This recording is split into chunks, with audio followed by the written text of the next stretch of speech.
Hello and welcome to session 2 on organic chemistry. For this session, we've got the following outcomes. I want you to be able to describe and explain the sources and uses of hydrocarbons, which means basically where the hydrocarbons come from, and describe that source, how it looks like, and explain the uses of hydrocarbons. And also, I want you by the end of this session to be able to understand that hydrocarbons are separated using fractional distillation because they have different boiling points. Okay. Now, let's move on and look at the details of what we want to study in this session. So basically, let's look at the points that I've got here. Hydrocarbons come from crude oil, and crude oil is a fossil fuel. In years 7, 8, 9, 10, or probably earlier, you might have been told what a fossil fuel is. A fossil fuel is one that is made from the remains of dead animals and plants, and hydrocarbons actually mainly come from, crude oil mainly comes from the remains of dead animals that decomposed at high pressure in the absence of oxygen over 1 million years. And this gives you a picture of how it works. If you study geography, or you must have studied geography in years 7, 8, 9, and 10, at some point you'd have been told that the earth underneath us is made up of massive rocks, and these rocks can be what we call impermeable or permeable. What do these words mean? Impermeable, it means it doesn't allow air or any other substances to go through, and permeable means it can allow other substances, air or any other particles, to go through it. So you'd find what usually happens is an impermeable rock will form above where we've got the remains of dead animals and plants. So before this turned into oil, it was remains of dead animals and plants that were buried over millions of years as what we call sediments. Sediments are just deposits, like if you when it's raining, for example, on a particular day, the rain will be carrying, all the mud, all the rubble, everything along with it, and all that is going to end up somewhere in a river or in a riverbed. And slowly, every year, this rubble keeps on piling on top of each other. This is how it works out. And with that rubble, there might be remains of dead animals and plants that are actually piling up in that rubble. And if on top of that rubble, right, we've got an impermeable rock and another impermeable rock beneath it, there is not going to be any oxygen. If there is any oxygen, the little oxygen that's going to be there is going to be used up and it won't last long. And basically, we will be having an oxygen-free zone here. This zone doesn't have oxygen, and the pressure is very high here because it's like a container. We know that when all these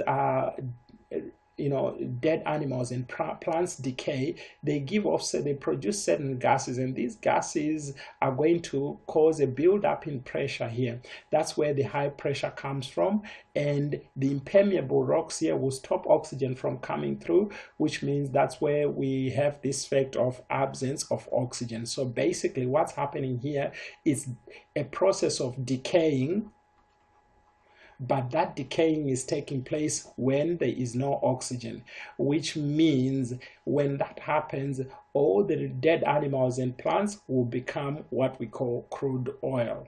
And other gases here, that is all this here, that's where we find our hydrocarbons. And then,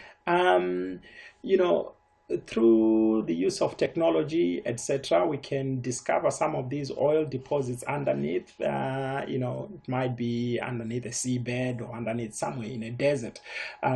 So what we will do is we'll drill a massive hole right to where the oil is, and we start draining this oil, and all the oil will be coming out. Obviously, maybe we get it up to there, maybe to the gas. Actually, that's over exaggerated the length of my my pipe there. I'll drill it up to there. And first of all, we've got this gas coming out, right? And we're going to be pumping this out of there, and we've got crude oil, and we, put it in tanks, and it goes to the refinery. So basically, this is how crude oil forms, and this crude oil will be a mixture of different types of hydrocarbons.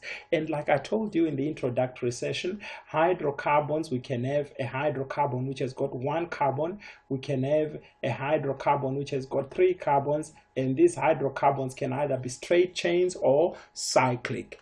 So that's where all the hydrocarbons are in crude oil. Now, let's take a look at how we actually process these, and get you to write a few notes down as well so that you can have something to revise from. So basically, crude oil is mainly a mixture of hydrocarbons, and hydrocarbons are compounds of hydrogen and carbon only. You must have written this in your previous session. So sometimes, if I'm repeating certain things, it's not that I don't know what I've taught you previously, but like they say, repetition is the mother of study. Repetitio est mater studiorum. That's the same thing. Repetition is the mother of study.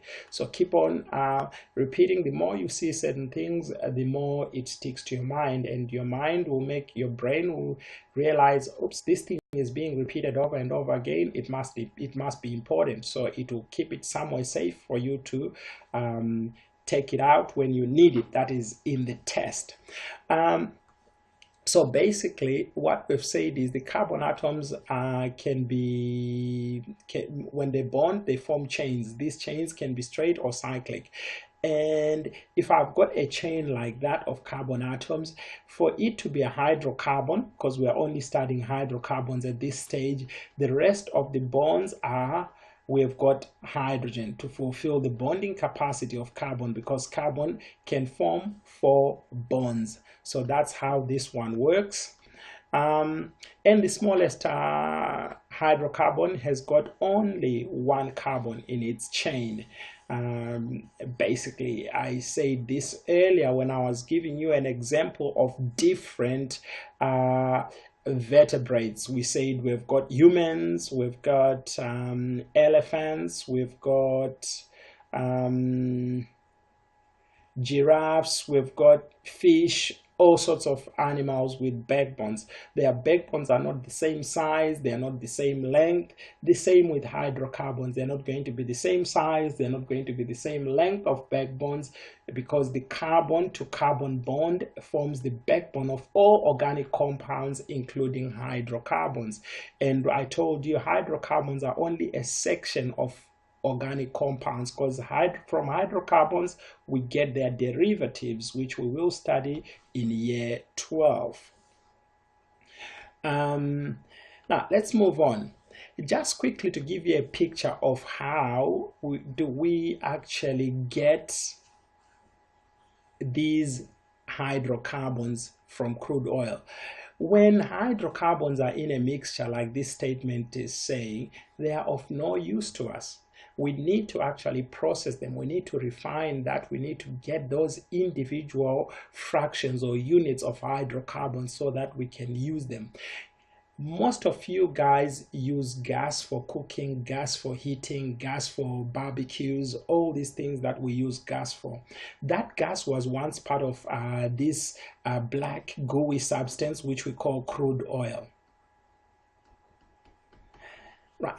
If that gas was part of crude oil, we wouldn't be able to use it. So we have to find a way of getting that out of there. So scientists understand that, or in chemistry, like I have been explaining from the start of the year, that chemistry is the study of materials, their properties. And if we know properties, we can either take advantage of properties and find specific applications or uses of these materials in everyday life, or applications of these properties. So the major property that we are taking advantage of here when we separate crude oil from, hydrocarbons from crude oil, is what we call boiling point. Boiling point is that maximum temperature a substance can get up to where it starts to boil, and we know boiling is when the pressure surrounding the substance is less than the pressure of the particles, and that substance will start to boil. And at this temperature, most of the substance will be turning into vapor once it reaches boiling point. So what we use is what we call a fractionating column. This process is called fractional distillation. Fractional distillation is a method used to separate substances that have got different boiling points. Now, why do we call it fractional distillation? Because the fractional distillation column has got different levels of temperature. So it splits what was a whole. This crude oil is a whole which is made up of different fractions. So we are splitting these into fractions, and these here have got different boiling points. This might be boiling at 100 degrees, this might boil at 25 degrees, and this one might boil at 350 degrees, depending. I'm just picking these temperatures at random. Also, all these fractions are existing together in what we call crude oil. So if I heat up this and it gets to, let's say, 100 degrees, at what state would be this substance that boils at 25? Obviously, it will be a gas. So if it's a gas now, when the temperature goes to 100 degrees, right, this one is going to escape as a gas from whatever vessel that I'm heating that from. And this one here, which is 350, if the temperature is at 100 degrees, it's either a solid or a liquid. It doesn't turn into a gas at that temperature. But if I increase the temperature to 350, it means this one here is also going to turn into a gas, and it starts to escape from whatever vessel that I'm carrying out the process of distillation. So this is the vessel that we use for distillation, and as you can see, based on the distinction of color, it's very hot here, and the temperature decreases as we go up the column, as we move further away from the heat source. Okay, so heated crude oil comes in here, and at this temperature, any gases, because the temperature around here is like 350 degrees, as we can see there, so, and above there the temperature is much cooler at around 25 degrees, which is the standard room temperature. So as we heat this from 350, anything that boils below 350 will turn into a gas, and these levels here have got different temperatures. So if a substance gets to a temperature where it can turn into a liquid, it will actually condense and it can be collected, condenses and it can be collected. And we've got different types of fractions here that we know. For example, diesel. You get to a service station, we've always used diesel. Oils, we know we use different types of oils in different areas, in cars, etc. Oiling doors, oiling moving parts of machines, of our bicycles, etc. Kerosene is another example of its aircraft fuel. And then here we've got naphtha, which is used for making different types of chemicals. And then we've got petrol, gasoline here, which is further up there. It's collected at a different temperature. So basically, this is the process of fractional distillation and how it works.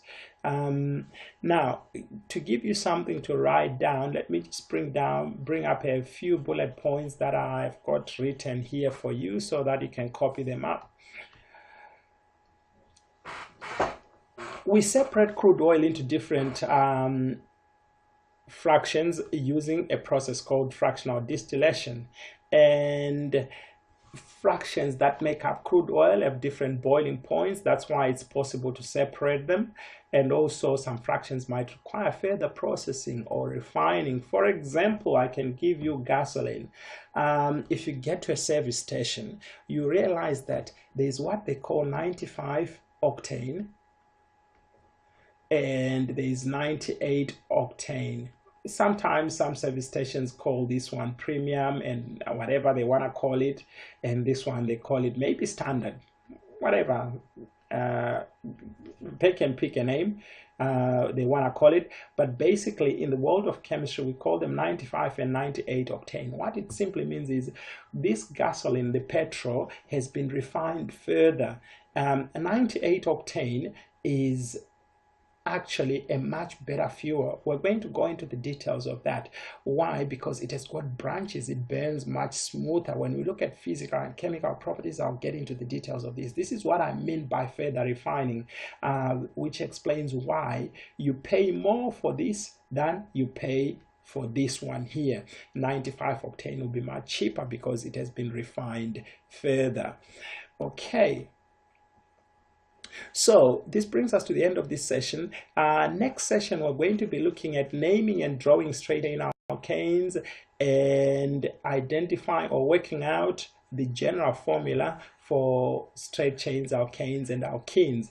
So we're looking at drawing straight chains alkanes and alkenes and the general formula to identify straight chain alkanes and alkenes. This is like what you would have done in year 10. So it's going to be basically revision for you. This brings us to the end of this session. I'll see you next time.